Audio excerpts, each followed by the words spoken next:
ఓం నారాయణ ఆదినారాయణ. భగవాన్ శ్రీ వెంకయ్య స్వామి వారి మాట బాట.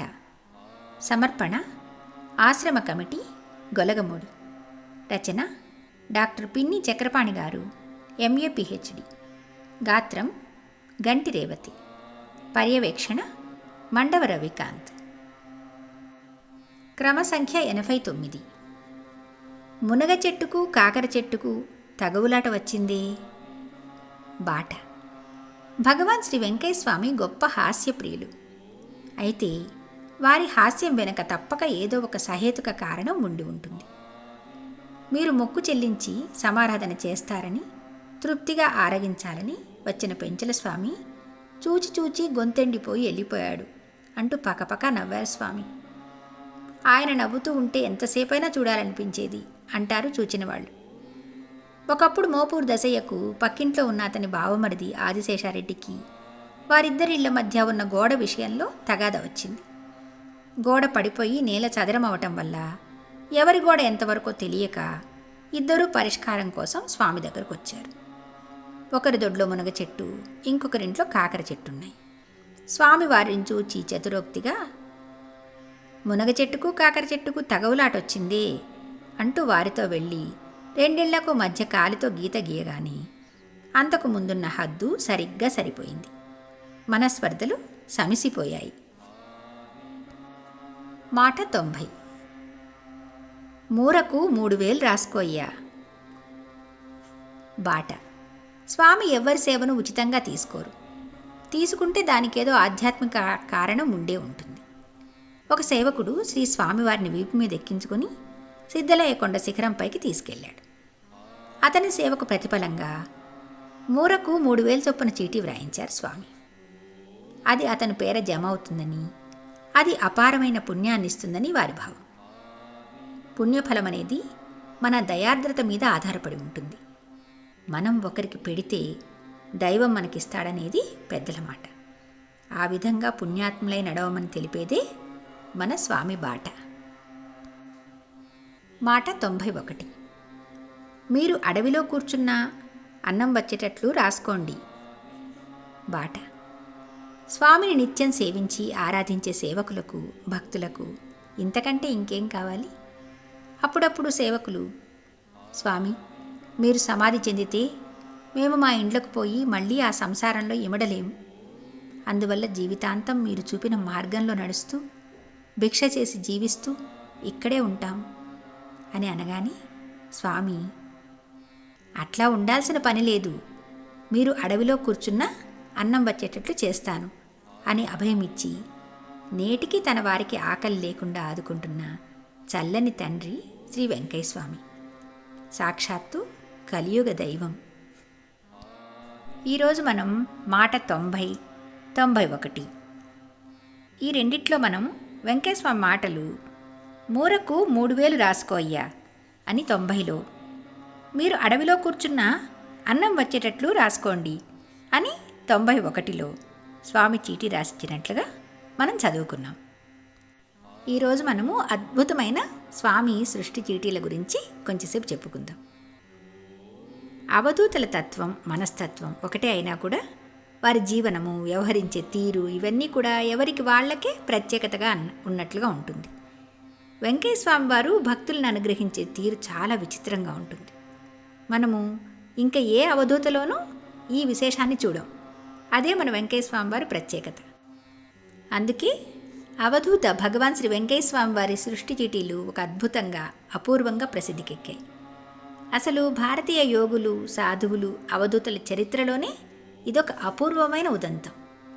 స్వామివారిలాగా గతంలో మనం ఎక్కడ ఏ యోగి కానీ, అవధూత కానీ భక్తులకిట్లాగా సృష్టి చీటీలు రాసిచ్చి ఆశీర్వదించిన సంఘటనలు అసలు మనకు కనిపించవు. అది మనకు ఒక్క వెంకయ్య స్వామి వారి వద్దనే చూస్తాం మనకు తెలిసినంతలో. స్వామివారు తన దగ్గరకు వచ్చిన భక్తులు లేదా ఆశ్రితుల బాధలను విన్న తర్వాత ఆ కష్టాలు వారికి ఎందుకు వచ్చాయో, లేదా వాటి పరిష్కారానికి ఏం చేయాలో తనదైన శైలిలో చెప్పి ఆ చెప్పిన మాటలను స్వామివారి సేవకుల చేత రాయించిచ్చేవారు. ఆ చీటీలే శ్రీ వెంకయ్య స్వామివారి సృష్టి చీటీలు. ఈ సృష్టి చీటీలు ఎందరి జీవితాలను మార్చాయి. ఎందరినో ప్రాణగండం నుంచి తప్పించాయి. ఎంతోమంది ప్రజల వ్యాధులను బాధలను తీర్చాయి. అంతేకాదు ఎప్పుడో రాబోయే ప్రమాదాలను ఆపదలను స్వామి ముందుగానే తెలియజేసి వాటి నివారణకి ఏం చేయాలో ముందుగానే చెప్పి వాటిని నివారించిన అద్భుతమూర్తి యోగయోగీశ్వరుడు అవధూత మన భగవాన్ శ్రీ శ్రీ శ్రీ వెంకయ్య స్వామివారు. ఇలా చీటీలు రాయించడమే కాకుండా స్వామివారు ఇంకా కాగితాల మీద తన వేలిముద్రలు హస్తముద్రలు వేసిచ్చేవాడు. అవే మరి ఆ భక్తులకి అభయముద్రలుగా ఉండేవి. అలాగే మనకి ఇంకో విషయం కూడా తెలుసు, స్వామివారిచ్చే తెల్లని నూలు దారాలు, వాటినే మనం రక్షాదారాలని కూడా అనుకుంటాం. ఇక్కడ ఒక ఉదాహరణ మనం చెప్పుకుందాము స్వామి చీటీ గురించి. ఒకసారి పాలకొండ సుబ్బారెడ్డి అనే భక్తుడికి స్వామివారికి చీటీ రాయించిచ్చారు. ఆ చీటీ రాయించి స్వామి ఏం చెప్పారు, ఈ చీటీని తీసుకెళ్ళి మీ ఊళ్ళో ప్రజలకు చూపించి అందులో ఏమున్నదో వారికి తెలియజేయమన్నారు. అసలు ఆ చీటీలో ఏముందంటే, మీ గ్రామస్తులకి మీ పక్కనున్న గ్రామస్తులకు పెద్ద తగాదా వస్తుంది, నువ్వు అక్కడికి వెళ్ళి ఒక మాట చెప్తే సరిపోతుందయ్యా అని ఉంది. ఇది చదువుకున్న సుబ్బారెడ్డి ఆశ్చర్యపోయి, స్వామి మీరు చెప్పినట్లుగా ఊళ్ళో అంత పెద్ద తగాదా నిజంగా వస్తే గనక నేను వెళ్ళి చెప్తే వాళ్ళు నా మాట వింటారా స్వామి అంటాడు. అప్పుడు స్వామి, నువ్వు ఇక్కడి నుంచి వెళ్తున్నావు, ఇక్కడి నుంచి అంటే ఎక్కడి నుంచి, వెంకయ్య స్వామి దగ్గర నుంచి, నువ్వు ఇక్కడి నుంచి వెళ్తున్నావు కదయ్యా, ఒక్క మాట చెప్తే చాలు సరిపోతుంది అంటారు అభయమిస్తూ. ఇంకా సుబ్బారెడ్డి స్వామివారిచ్చిన అభయంతో వాళ్ళ ఊరికి వెళ్ళేటప్పటికే అక్కడ 2 గ్రామాల ప్రజలు కత్తులు కటార్లు తీసుకొని ఊరి వెలుపల రెడీగా ఉంటారన్నమాట కొట్టుకోవడానికి. ఒకరిపై ఒకరు దాడులు చేసుకునేందుకు సిద్ధమవుతూ ఉంటారు. పరిస్థితి అత్యంత భయానకంగా ఉంటుంది. స్వామివారు చెప్పిన సమయానికి సుబ్బారెడ్డి అక్కడికి వెళ్ళి స్వామివారి మాటలు గుర్తు తెచ్చుకొని ధైర్యం తెచ్చుకొని ఆ 2 వర్గాల నాయకుల వద్దకు వెళ్ళి అప్పుడు వాళ్ళకి ఇలా చెప్తారనమాట, అయ్యా మీరు ఒకరికి చెప్పాల్సిన పెద్దవాళ్ళు, మీరే ఈ విధంగా తలపడితే ఏం బాగుంటుంది అని. అందులోనూ ఈ మాట మీకు శ్రీ వెంకయ్య స్వామి వారు చెప్పమన్నారు అని కూడా వారికి చెప్తాడు. అంతే, ఆ మాటలో ఏం ప్రభావం ఉందో తెలియదు కానీ ఆ 2 వర్గాల వాళ్ళు ఆలోచించి కొంతసేపు అయ్యాక శాంతిస్తారు. అయినా అది ఎవరి మాట, మన వెంకయ్య స్వామి వారి మాట కదా, అది కాదనేందుకు ప్రసక్తే లేదు అక్కడ. ఆ 2 వర్గాల వారు శాంతంగా ఎలాంటి దాడులకు పాల్పడకుండా నేరుగా ఎవరిళ్ళకి వాళ్ళు వెళ్ళిపోతారనమాట. ఇది స్వామివారి మాట ప్రభావం, అంటే స్వామివారి సృష్టి చీటీ ప్రభావం అన్నమాట. ఇది కేవలం ఒక ఉదాహరణ మాత్రమే. ఇలా సృష్టి చీటీల ద్వారా తన దివ్య వాక్కుల ద్వారా స్వామి లెక్కలేనంతమంది బాధలు తీర్చారు. బాధితులందరికీ కూడా అభయహస్తం అందించారు. వేలాది మందికి రాత్రనక పగలనక వేలిముద్రలు వేసిచ్చారు. ఎంతోమందికి అభయహస్తముద్రలు వేసిచ్చారు. అలా మరి స్వామివారి వేలిముద్రలు అభయహస్తముద్రలు స్వామివారి సృష్టి చీటీలు పొందిన భక్తులు వాటిని తమ ఇళ్లల్లో దేవుడి గదుల్లో పెట్టుకొని జీవితాంతం పూజలు చేసుకున్నారు. ఇప్పటికీ ఎంతోమంది ఇళ్లల్లో అవి పూజలు అందుకుంటూనే ఉన్నాయి కూడా. మరి సాక్షాత్తు స్వామి దగ్గర నుంచి స్వామివారి చేతుల మీదుగా స్వయంగా అందుకున్న ఆ భక్తులకి నిజంగా ఎంత అదృష్టం అని చెప్పాలి. వాళ్ళు ఎంత అదృష్టవంతులైతే స్వామి చేతుల నుంచి అందుకున్నారు. అవి పరంపరగా ఇప్పుడు ప్రతి వాళ్ళ ఇంట్లో కూడా స్వామివారి సృష్టి చీటీలు అభయముద్రలు వేలిముద్రలు పూజలు అందుకుంటూనే ఉన్నాయి. ఇటువంటి గొప్ప స్వామి మనకి సద్గురువుగా లభించడం నిజంగా మనం చేసుకున్న పుణ్యమే కదా. మరి మనం ఆ స్వామిని ప్రార్థించాల్సింది మన జీవితాల్ని సక్రమంగా ఒక మంచి మార్గంలో నడపమని, చెడుకు దూరంగా అజ్ఞానానికి దూరంగా జ్ఞాన మార్గంలో నలుగురికి ఉపయోగపడేలాగా. మా స్కూల్లో ఒక ప్రేయర్ చేయించేవాళ్ళం పిల్లల చేత. సద్గురువుని మనం ఏమి కోరుకుంటాం, హే ప్రభు మాకు ఇటువంటి గొప్ప శక్తిని ప్రసాదించు. ఎటువంటి గొప్ప శక్తి? మాలో ఆత్మవిశ్వాసం ఎప్పుడూ సడలకుండా ఉండేటట్లుగా, ఎల్లప్పుడూ మమ్మల్ని మంచి మార్గంలో నడిపిస్తూ, మేము పొరపాటును కూడా ఎటువంటి పొరపాటు చేయకుండా ఉండేలా మమ్మల్ని అనుగ్రహించు తండ్రి అని. అజ్ఞానం అనే అంధకారాన్ని దూరం చేసి జ్ఞానం అనే జ్యోతి ప్రకాశాన్ని మా చేతికి అందివు భగవాన్. చెడు ప్రభావం నుంచి మమ్మల్ని కాపాడి మా జీవితాన్ని మంచి మార్గంలోకి మళ్లించు తండ్రి. ఎవరితోనూ విరోధ భావం లేకుండా, ఎవరి మీద ప్రతీకార భావాలు మా మనసులో కలగకుండా మమ్మల్ని ఎప్పుడూ ప్రేమ మార్గంలో నడుపు తండ్రి అని. అలాగే మనం ఎంతసేపు మనకేం లభించింది అని కాకుండా మనం ఏం అర్పించగలము ఇతరులకి అని ఆలోచించేలాగా, అలాగే సంతోషం అనే సుమాలు అందరికీ పంచి జీవితం ఒక నందనవనిగా మారడానికి మన వంతు కృషి మనం చేసేలాగా దీవించమని ఈ ప్రేయర్లో ఉంటుందన్నమాట. ఇది ఒక పాట రూపంలో. మీలో చాలామంది బహుశా ఇది వినే ఉంటారు. ఇది హిందీ సాంగ్ అనమాట. ప్రతిరోజు మేము స్కూల్లో ఒక ప్రేయర్ సాంగ్ కింద పెట్టుకున్నాం దీన్ని. ఇప్పుడు మీతో అది షేర్ చేసుకుంటున్నాను.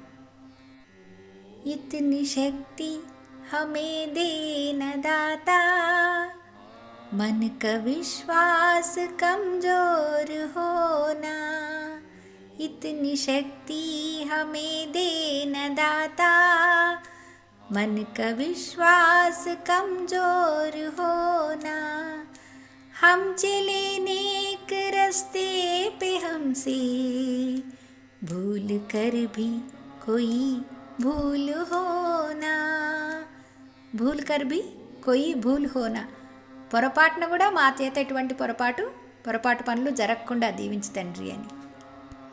ఇతని శక్తి హమే దేన దాతా, मन का विश्वास कमजोर होना,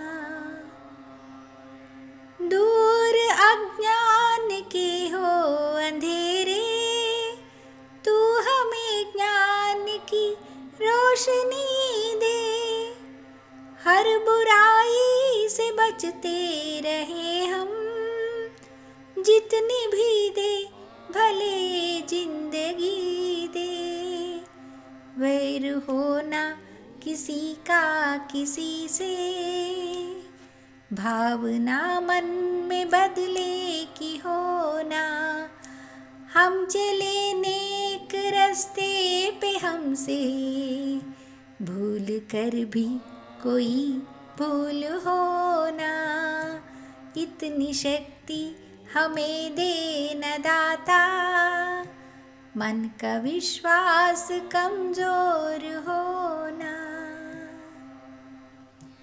हम न सोचे हमें क्या मिला है, हम ये सोचे किया क्या है अर्पण, ఏదన్నా పని చేస్తే మాకేం లభిస్తుంది అని కాకుండా మేము ఏమి అర్పించగలుగుతాము ఒక భగవంతుడికి కానీ, తోటి ప్రజలకు కానీ, ఇంకెవరైనా జీవ జంతువులకు కానీ, ఎంతసేపు మనకేం దొరుకుతుంది అని కాకుండా మనం ఏమి ఇవ్వగలుగుతామో అని ఆలోచించేలా మమ్మల్ని ఆ ఆలోచన మాలో నింపు తండ్రి అని చెప్పేసి, हम न सोचे हमें क्या मिला है, हम ये सोचे किया क्या है अर्पण, फूल खुशियों की बाटे सभी को, सबका जीवन ही बन जाए मधुवन, अपनी करुणा का जल तू बहा के, कर दे पावन हर एक मन का कोना, हम चले नेक रास्ते पे हमसे भूल कर भी कोई भूल होना. మరి మనం వెంకయ్య స్వామిని ఇదే ప్రార్థించుకుందాము. పొరపాటున కూడా మా వల్ల ఎటువంటి పొరపాటు జరగకుండా మేము ఒక మంచి మార్గంలో సుఖ సంతోషాలతో హాయిగా ముందుకెళ్ళాలి తండ్రి అని. మిగిలిన మాటాబాటలతో రేపు కలుసుకుందాం. మరి భగవాన్ శ్రీ శ్రీ శ్రీ వెంకయ్య స్వామి మహారాజ్కి జై. ఓం నారాయణ ఆదినారాయణ.